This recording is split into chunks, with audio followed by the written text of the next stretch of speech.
piece of music that you are listening to right now is Chai Kingdom Super Mario Land by kman465 on newgrounds.com. If you want to hear more, please check out his webpage.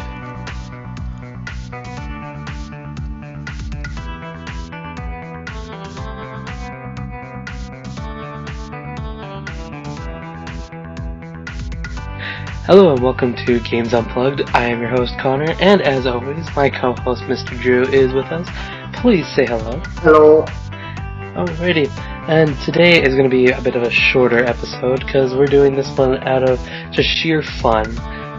And today we're going to be talking about one theory that I just recently read actually, that pretty much states that ever since the very first Mario Party, or not Mario Party, the first Super Mario Brothers video game that was ever made.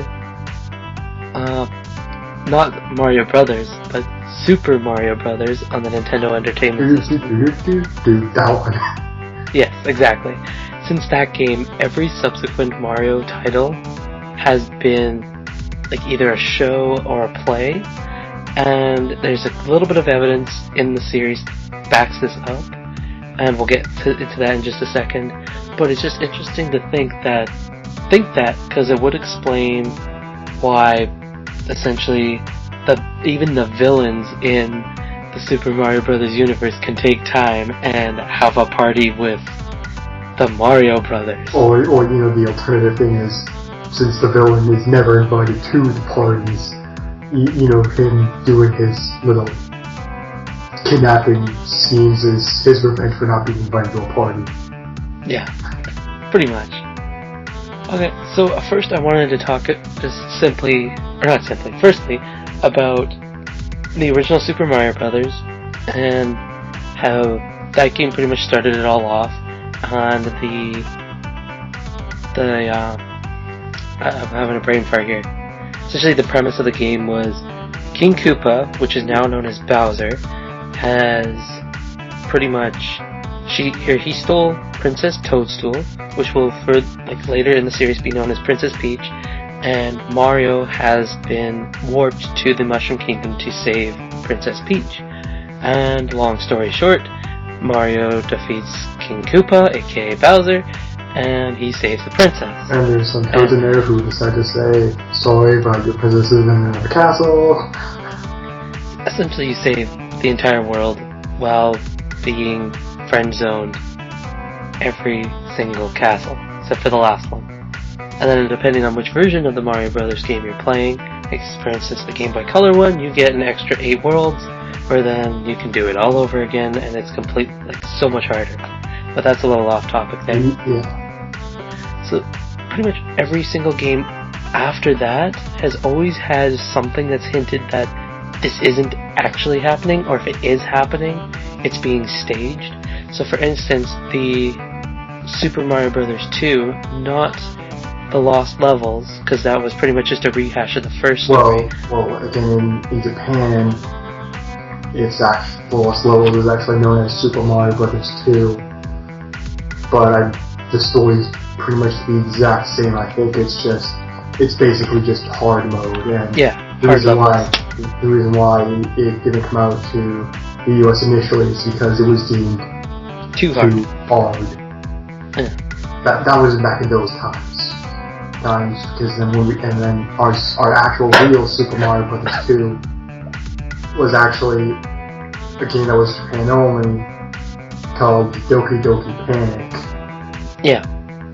Which when they brought it over here, since we never got Super Mario Bros. 2, they titled Super Mario Bros. 2, which, spoiler alert, Bowser's not in it, and it was all a dream.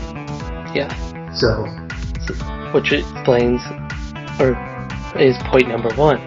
The sequel was just a dream, so none of it actually happened. So that could have been like a television show wrapping up, because I know they've done that a couple times in television shows before, where I can't remember what the show was, but when the series ended, the main character was also on another TV show at the time, and at the end of that episode, he woke up in bed with the wife in that show, and he was saying that he had this really weird dream where he had a completely different family, and essentially breaking the fourth wall on that I one. don't know I don't know what you're talking about specifically, but I know my dad mentions a show about it. Show that basically ended with it all being just a dream. Yeah, it's probably the exact same one. And like I said, I don't remember the show, but I mean, I don't remember the name of the show, so I can't help anyone that's curious about this. But I'm pretty sure one quick Google search will quickly find it. But yeah, essentially, the game was a dream, and it could have been like that show. Let's just write that off and let's go straight into let's just go straight into Super Mario Brothers 3. Crowd goes wild. Crowd goes wild as the gates open up. Okay, this isn't the Wizard. We don't have that kind of budget. I know. I just wanted to say that because that was on TV a few nights ago. Oh, love that movie. Alright. So, with Super Mario Brothers 3, this one is the one that is super close to this theory that every Mario game is essentially a play or a TV show. And the fact is that the intro of the game shows the title, like the name of the game, and behind it has curtains which then open up, showing I think it's like the first level or the desert level of the game. It's not even that, but it's not even that. Like it's just a generic world. The game opens up with the curtains opening and the title screen's there. Yeah, and then it just shows like different little things going on this stage. Yeah, and then when you finally start the game, you see this kind of board, like it's a map, like a board game. Yeah. And then you signal, okay, this is different. And then you go, and then you move over, your little Mario character to the first level, and you go in, and, you see, like, blocks hanging from basically wires and whatnot. You see, like, the level itself could be, like, just a set of props and whatnot. Yeah. And then there's wires hanging. Pretty much everything in the game, like aside from the enemies themselves, pretty much all look like little stage props. Little stage props, yeah. And when you finish off a level in the game, you enter this like black void, which it's been speculated that is the end of the stage, both literally and figuratively. Pun completely intended, by the way. Like essentially, the end of the stage, it goes completely black with like outlines of what the world would still look like. And it's always to the right too. It's always right. Yeah. So exit stage right. Yes. So further supporting the fact that the entire game is a play. So pretty much the entire game is structured like a play, and that's where pretty much the entire theory comes in, and it would make sense. Super Mario World is actually one that's a little harder to do, which is the next main Mario game released, because it follows the same structure as Super Mario Brothers 3, but it doesn't have anything really hinting that it's a play, aside from the fact that when you finish a level, you go through this gate, and everything fades to black, which would be like a television show, where just before a commercial it fades to black. And however, with Super Mario World, there are hint boxes actually. Yeah. In the game as well, so that can be further saying like, more of a television show than a play. Yeah, but again, the hint boxes could be more or less the fourth wall being broken. Yeah. Broken by saying like this isn't actually going on. This is like a show or a play. So there's that. Yeah. Going into it too, and then I believe the next game after, unless you want to continue talking about Super Mario World, or have we touched enough on that? Well, I just pretty much like you said, everything like the hint blocks are pretty much the TV show. If we're gonna call the game more of a TV show than a play, it's breaking the fourth wall. And then also when you beat a castle, there's like a little story that's like, it says like Mario has defeated the boss of Castle 1 and is now well on his way to rescuing Princess Peach. So again, it's saying like little action, little Saturday morning cartoon cards which would appear like, or like the Adam West Batman, where like you'd have that like monologue at the end of the episode, like, will Batman get out of this sticky situation? Tune in next time to find out. Or if you want to go for a more modern thing about that, which I'm just going to probably I don't do sure if I should say this. If you want to go for a more modern take, Dragon Ball Z. Yeah. Pretty much, the entire game is pretty much structured like a television show would be, and the evidence is pretty much there. Like if you're gonna put your suspension of belief away for a little bit and think about this, then suspension of disbelief. You mean put away? No, belief, not disbelief. Okay. This would be belief. This would be belief because you have to kind of leave belief at the door for this one, because this is the only one which pretty much, this is the one that would disprove this theory, but at the same time there's pieces of evidence here which show that it is also, or it could also be true. Which kind of leads us into the next one, which, depending on your look in the Mario series, it's actually Yoshi's Island, which is themed Super Mario World 2, which is actually a prequel story, and the structure of the game is all these like really thick black outlines around everything, and it's got all soft colors. So it looks like a coloring book per se. So yeah. It could be a child's imagination with coloring everything, which would just prove that like it's not actually happening. Yeah. It's more of a child thinking this all happening, but it's got that feel like a children's coloring book, which would mean, again, this is not actually happening. This is all scripted, kind of thing. Yeah, and I just want to say something. Are we going to go into spin-off games, or are we just going to focus on mainline games? Probably just stick to mainline, because a lot of the spin-offs really don't focus too much on it. I mean, we could touch on spin-offs like near the very end. Okay, because I was just saying because Super Mario RPG, it's got that claymation look to it. Yeah, so it could be a child playing with their toys. Yeah, Paper Mario storybook. Yeah. Well, that one is based in a storybook. Like, I can't quite remember the intro to 1, but definitely for the second title. One is intro starts with one of the characters reading a story, and then Bowser Bowser literally pretty much injects himself into the story, because when Bowser appears in the kid's story, it's like he's literally like, hey, wait, what's going on? And you see, because everything's like all has that paper look, like Bowser's literally, you see like 2 lines of tape on the top of Bowser. Yeah. Bowser, so it's like he put himself in here, so it could be like, okay. It's a storybook. He's pretty much all changing the story. Yeah, it could be like his older sibling growing him, or something like that. Yeah. Which, now thinking about it, there could be another hidden theory in here, which we could talk about in a later episode. Yeah. And that would be that are the Mario games a progression of a child? Okay, well, yeah, let's just stick to what we're talking about right now. Yeah. I mean, it's still one that we can debate on, but I don't want to do it today. Not at this time. But it would definitely be worth something to talk about later in the future. So if we're not counting so if we're not counting spin-offs, I guess after Super Mario World 2 would be Super Mario 64. Yeah.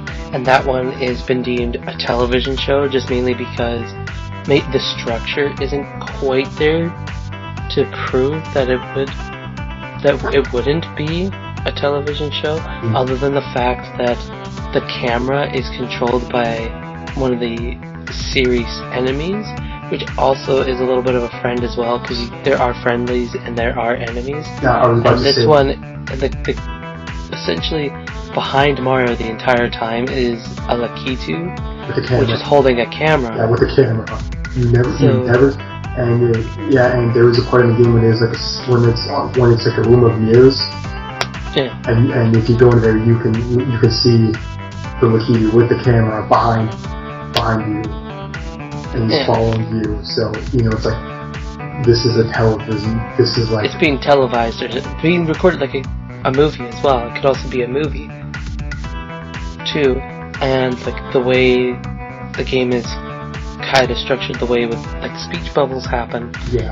It's a little black box, so they could be taking like a silent movie take on it, which proves more the fact that it is a movie. Yeah. But other than that, there's not a whole lot in the game that states that would prove it otherwise, other than the fact that when you throw Bowser into bombs, he doesn't actually explode to a million pieces. But then we'll talk about the Mario games, so you kind of have to take stuff like Bowser getting thrown out of a bomb and not blown up in a million pieces with a grain of salt. Yeah. So aside from the fact that the evidence is really strong there, in proving that Super Mario 64 is a television show or a movie, like a silent movie, it's like the evidence is there. It's pretty clear. But this next one, I personally don't see anything that would relate to it. I want to know what your take is, and that's Super Mario Sunshine. I don't really know if there's anything this that would really prove it. Be actually something that's kind of sort of intentional, actually, because Baby Bowser with the whole Mama Peach thing. Because when you finally get to Bowser at the end, he's like, "How dare you ruin my vacation?" So maybe, possibly, this was all kind of sort of an accident, actually. Yeah, that could have been. Because we never see an actual about a life of Bowser or something. So maybe Bowser Jr. just got curious one day and said, "Where's Mama?" And and Bowser did that whole line saying Peaches, and then Baby Bowser's like, "I'm gonna get her back." So complete misunderstanding. Yeah, so that could be it too. That could be the first instance where it's not actually like a play or a television show or anything, but it's more or less just, like you said, a complete misunderstanding. Because there wasn't really any super evil threat there other than Bowser Jr. was being a little brat.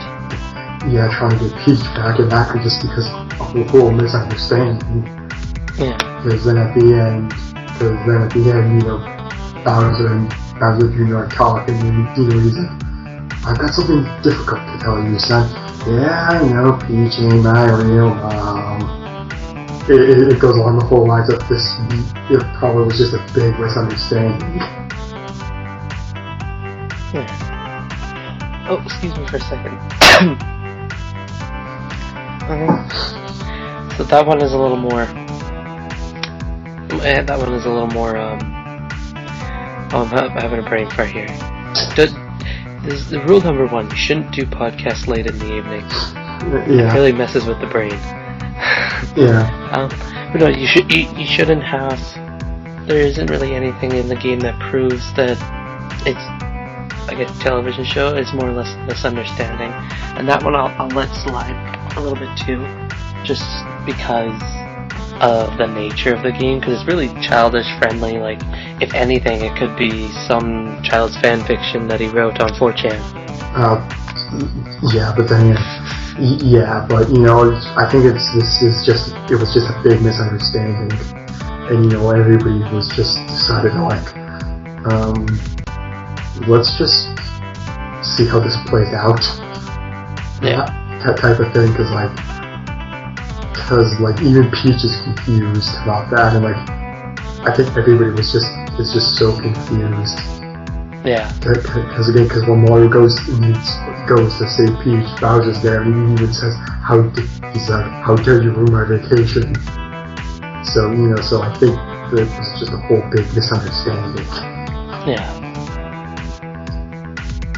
Alright, so now there's the big one, which, like I said earlier, I'm drawing a blank right now. Shouldn't be doing podcasts late in the evening, but Super Mario Galaxy.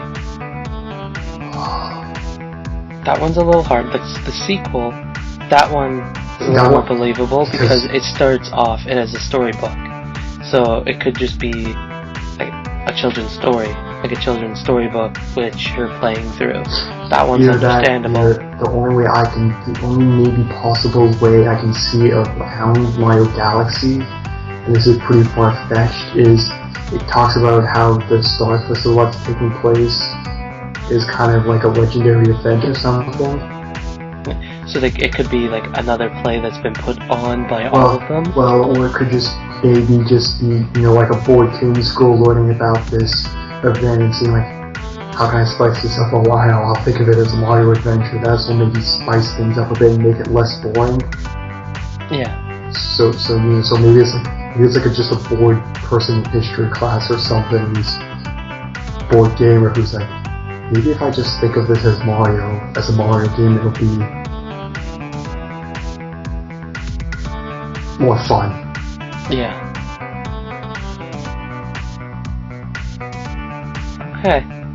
So pretty much what we've got here so far is, if I understand this correctly, that Super Mario Galaxy is more or less a child's imagination, which kind of leads back into... Well, it's not so much a child's imagination, it's more or less maybe just a bored kid in history class who's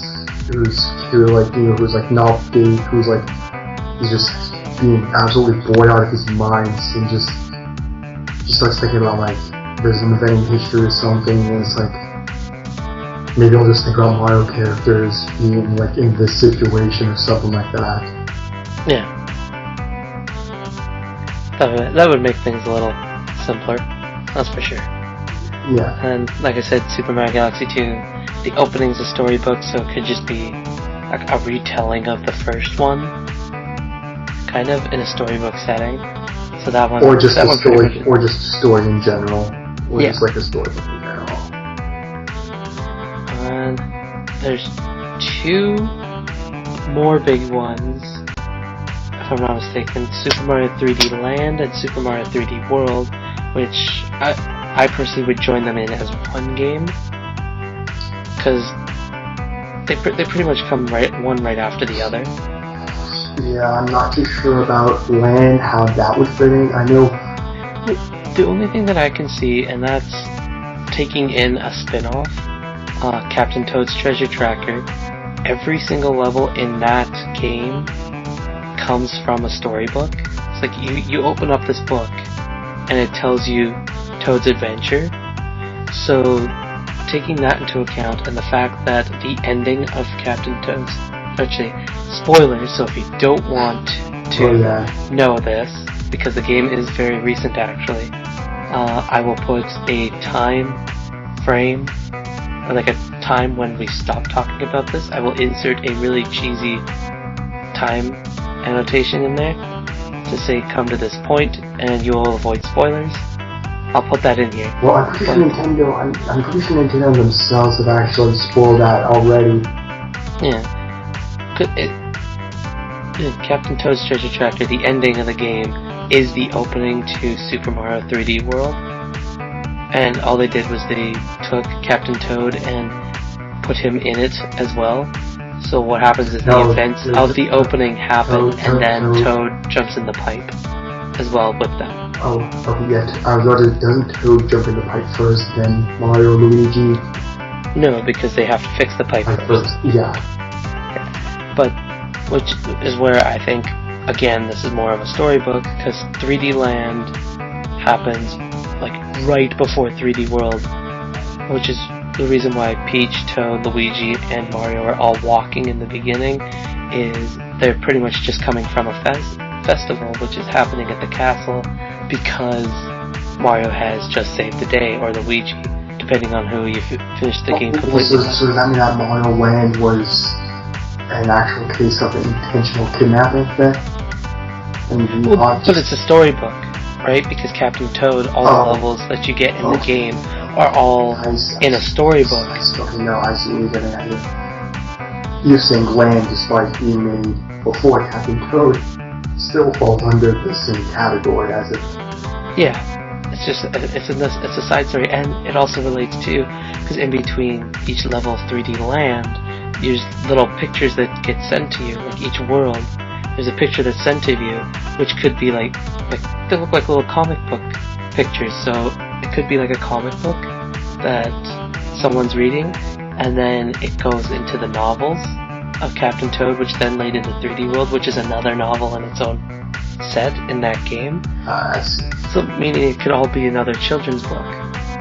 So there's a lot going forward that for this Mario series, which pretty much says, look, right after the first Mario game, none of these events really actually happened, or if they did happen, it's some misunderstanding. Yeah. And then the spin-offs, which I want to go into now. There's the Mario Kart, Mario Party, and the miscellaneous sports games, where Bowser as a main villain, same with Wario and Waluigi, who are characters that appear in some side games as well. Actually, just Wario. Waluigi has yet to appear in one. They're still mean towards Mario and the gang, but they're not like mean to the point where they want to steal. They want to cause true harm. They just want to be bullies to him more or less than anything. I mean, if you really want to see the true nature of them, Mario Power Tennis on the GameCube, its opening, I think, just perfectly just describes Mario really just in terms of what he wants to do. Yeah. So, I mean, there's a lot of evidence that proves that these games are like either plays, television shows, movies, stories in a book, comic books. Yeah. And I mean, it's just interesting to think about that, like child-friendly video games, they are keeping to that child-friendly nature and pretty much saying, hey, all this like cool, amazing stuff that he's doing, this could be a kid's imagination, or this could be special effects in a movie. Maybe this fat Italian plumber cannot actually jump 6 feet in the air. Yeah. Kind of thing, right? So I personally think it's just interesting. Yeah. Thinking that what is a children's property is further more into a children's property. Yeah, I mean, this is somewhat going off topic, but The Legend of Zelda, and we're keeping on topic Mario, the origins of the chain chomp, and then this seems just the first Legend of Zelda game in general. I just, I mean, if you want me to go into what I mean by Legend of Zelda, the chain chomps. Sure. Yeah, basically the first Legend of Zelda game is kind of based off of the one man who basically created a lot of Nintendo games himself, Shigeru Miyamoto. Basically he growing up, he did a lot of, he explored a lot of his neighborhood and whatnot, and one day he found a cave close to his house. And unfortunately, he had no light source, so he had to call it quits. But the next day, apparently, he biked to this place with a lantern and started exploring the caves. And this idea of exploration became the basis of The Legend of Zelda. Yeah. Based off of this childhood experience and the change up ending from Mario. I could be wrong, but his neighbor, when he was growing up, had a dog chained up or something. God, that's like pun levels over 9,000. Well, I believe that his neighbors have like a vicious dog or something. I could be saying this totally wrong. God. If it's true, I was gonna say that's bad. Or I think his neighbors just had like a dog that like barked a lot. I'm pretty sure he had the neighbor's dog just barked a lot. Yeah. So the chain chomp who barks a lot like a dog is. Yeah. Based on that, it's just childhood being injected into a video game. Yeah. Which I think we'll turn that one into an episode too. sometime in the future. Mm. But not tonight. Tonight's too late. Yeah. Alright. So, today we didn't have any sponsors for this episode because It's a shorty. it's a shorty, and we just wanted to get. We just felt that this was a little bit of a fun one to go into and just explore. Not too brain taxing, rather. Yeah, it's more or less just like a fact-proving thing than anything. But I mean, it's all a game theory. Oh God. I had to, at least once. Yeah.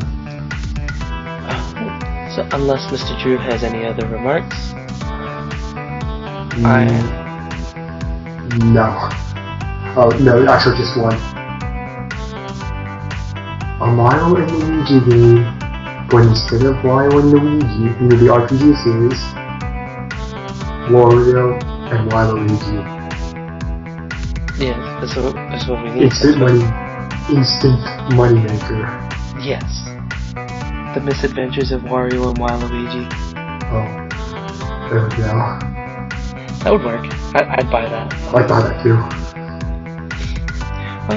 So it's been a pleasure having you, Yes. Mr. Drew. Yes. And I've been your host, Connor. And until next time, please take it easy.